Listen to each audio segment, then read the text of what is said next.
Try naman nating lutuin to, ang pork menudo.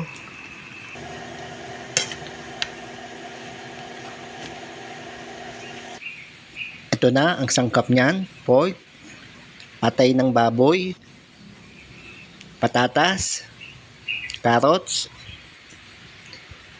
kamatis, bawang, bell pepper, sibuyas, tomato sauce. Ang unang gagawin natin dito, maglalagay tayo ng mantika sa kawali. Tapos, unahin natin iprito yung carrots, tsaka yung patatas. Pwede natin pagsabayin to. Pag naprito na, set aside natin para maprito natin yung baboy. Igisa natin na mabuti. Ang gamit kong mantika dito, vegetable oil. Tapos, pag naprito na natin, separate lang natin sa isang lalagyanan. Next natin yung atay ng baboy. I-mix natin mabuti sa vegetable oil.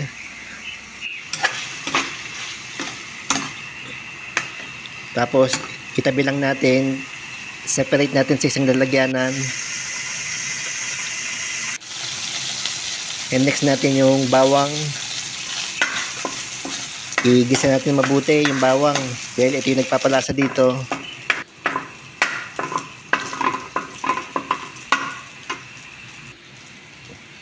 Next natin yung kamatis.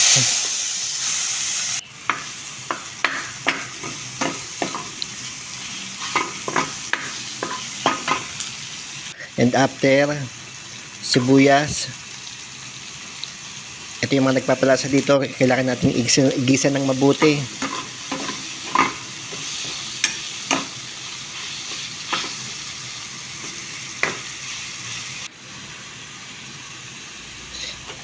Ito na yung baboy. Ibalik natin sa kawali na prito natin kanina yan. Mix natin mabuti.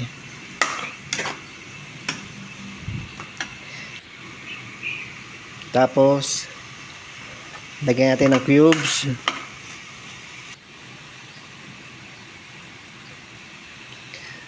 Tomato sauce. I-mix natin dito.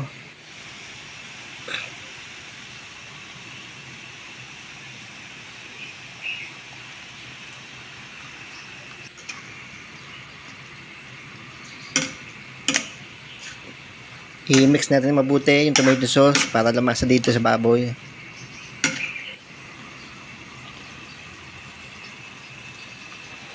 Tapos ito, optional lang to. Lagyan natin ng ketchup para matingkad ang kulay.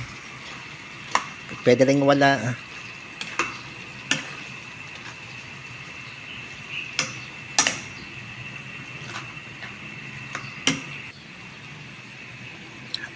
Halu-haluin natin ng mabuti.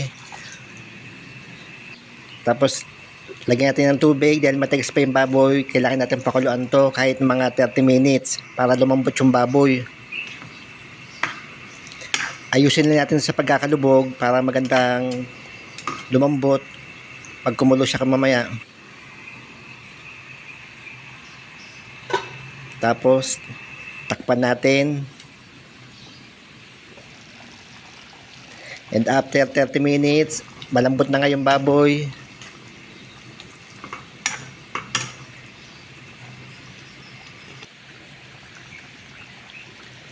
Next natin yung patatas, tsaka yung carrots. Ito yung na-prito natin kanina.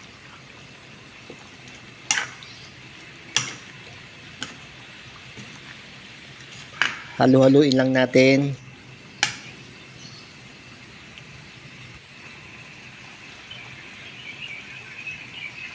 Tapos lagyan natin ng asin. Isa rin nagpapalasa dito. Hinay-hinay lang, baka medyo umalat. Pangit naman medyo maalat nito.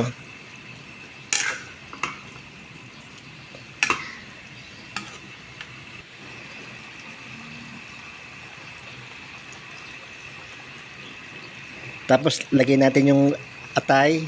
Kahit mga dalawang kulo lang to, isang kulo. Dahil ang atay, pag pinapakuluan mo, tumitigas to. Huwag natin masyadong pakuluan yung atay dahil titigas to kahit mga 2 kulo lang. Tapos lagyan natin yung red pepper.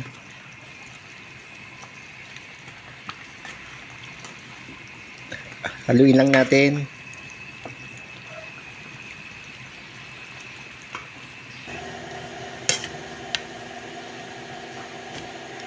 Yan na ang ating pork menudo.